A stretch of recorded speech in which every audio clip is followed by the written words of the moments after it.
Kevin OLeary, once a beloved shark on the Shark Tank TV show, has become one of Donald Trump's most loyal public defenders, especially on trade and tariffs. I think Trump has eroded global trust in the American economy and American deal making. You mean the all-time high market? They don't believe the all-time high? They think Trump is going to chicken never been higher. In a recent CNN appearance, he insisted Trump's tariff policy is working, pointing to the stock market while dismissing concerns about inflation and instability. But when he was directly challenged on who actually pays for tariffs, the argument fell apart, and from his role promoting crypto scams to his unwavering defense of Trump's economic claims. In this video, I'll break down how Kevin OLeary went from an authentic Shark Tank favorite to a blatant scammer and strange Trump loyalist. Before Kevin OLeary became a prominent defender of Donald Trump on cable news, he was one of the most recognizable faces of the crypto boom. He publicly endorsed platforms such as FTX, often presenting himself as a disciplined billionaire, reassuring audiences that crypto wasn't a speculation. He positioned himself as a voice of authority, lending credibility to the platforms he backed, even receiving spokesperson payments in the process. In retrospect, yes, it's a mistake.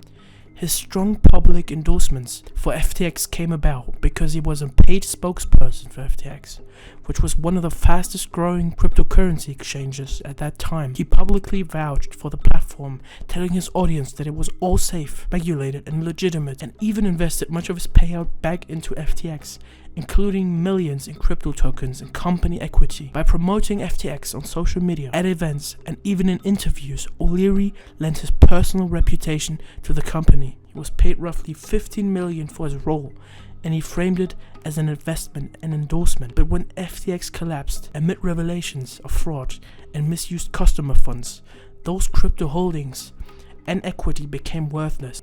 FTX, after all, is endorsed by Tom Brady.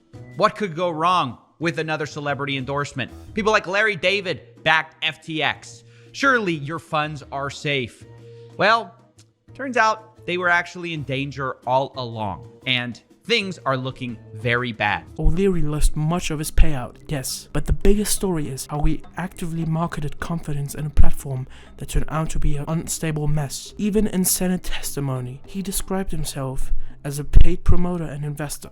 FTX imploded when the collapse began. Billions vanished, and ordinary investors lost their savings. Almost overnight, OLeary's tone shifted. He then shamelessly started distancing himself once the crash happened, without once even apologizing to his audience, who absorbed his confidence, endorsements, and advice, and invested their own money into FTX. Did he take that money from customers to get it? Well, the only way to answer that question, and I told him, and he agreed. I said, look, Sam, you start this journey with me, and wherever the chips fall, that's on you. Because, we're talking about this. I'm going to pursue it. I agreed last night when Pat Toomey called me to sit on that committee next week. His blind endorsements, for which he got paid millions for, caused his fans and followers to bear the cost. FTX investors later filed lawsuits even against OLeary and other celebrity endorsers, claiming they should have conducted more due diligence before promoting the exchange. One of nearly a dozen wealthy celebrities named in a class action lawsuit. Others include Tom Brady, Shaquille O'Neal, and Larry David.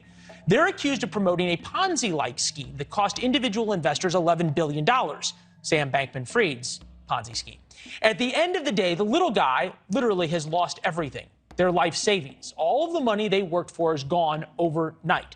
If you had any money at FTX, it was like a bank for crypto. If you had money there, if you trusted them, if you played by the rules, your money's gone.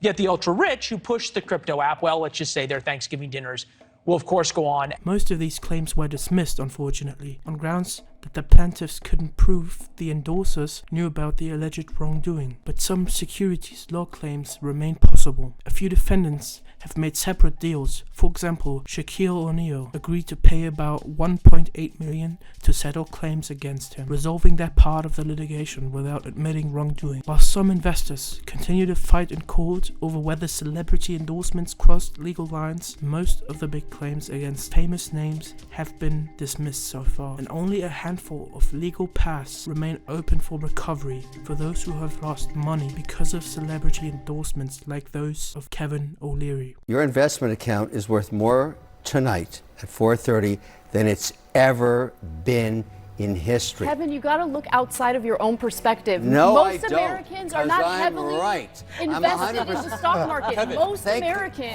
goodness are I'm barely here making ends to meet. bring reality to you. Okay, Also- this is also, wonderful. it's You're also- doing really well. You're heavily invested in the stock market. No, Most every Americans American is. Are, no, Every American. It's high today, but the stock market has been existing in the volatility of Trump's mind. What he decides to do one day shifts and moves the markets. The sentiment is everywhere.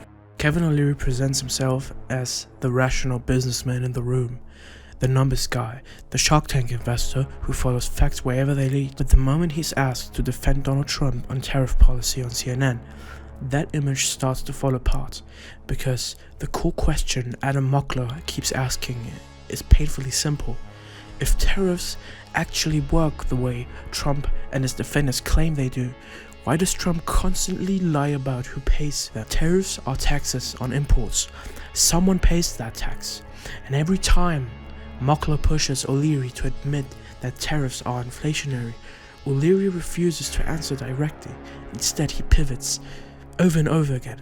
If tariffs worked, Trump wouldn't have to gaslight the American people about who paid the tariff in the first place, and you wouldn't have to pivot to the stock market every single time we try to bring up the on-the-ground effects, the unpredictability that tariffs create. Think about the long-term effects for my generation. Can you sit here and look me in the eye and say that tariffs are not inflationary? Are you kidding? Right not kidding. now, everything's working because the market. Oh, bring up the market one more time, pivot right back. The market is the American But Kevin, economy. it was, have, like, one it talking was a point? super simple question. Which Are is? tariffs inflationary or not? Not yet, there haven't been. He pivots to the stock market. The market is up, portfolios are up, indexes are at an all-time high. Therefore, the policy must be working. He's not giving a single concise answer and rather pivots away, and the contradiction becomes obvious.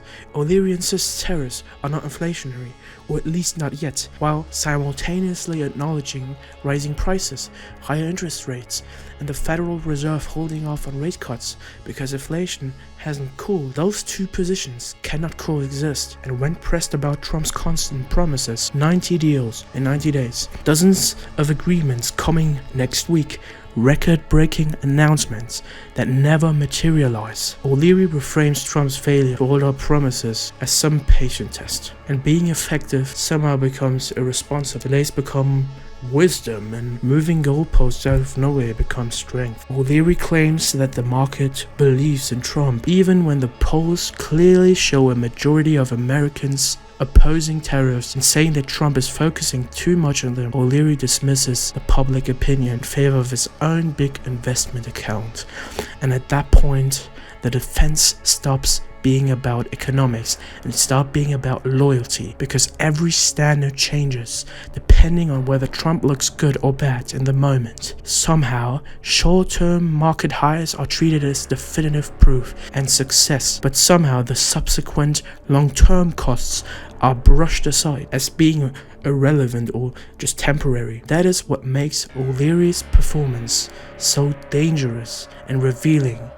Because he doesn't have any consistent principles, he is somehow willing to argue that tariffs are both harmless and powerful, that they are not inflationary, but somehow reshape the global order, that unpredictability is actually confidence, and that Americans should trust a policy even when they no longer believe the person selling it. And that makes Kevin OLeary look like a loyal lapdog who can't comprehend long-term costs of tariffs. He's somehow defending Trump's decisions in every way possible. And no guys, Kevin OLeary isn't strange because he supports tariffs. He's strange because he abandons his own stated standards, all logic and even well-constructed arguments, the moment Donald Trump is on the line, and he replaces them with excuses, pivots, and uses the current stock chart to shut down the conversation rather than answer it. Mortgages are far more expensive. You guys hate numbers. No, I don't hate numbers. I actually love numbers. You hate numbers. In fact, Bring up the market.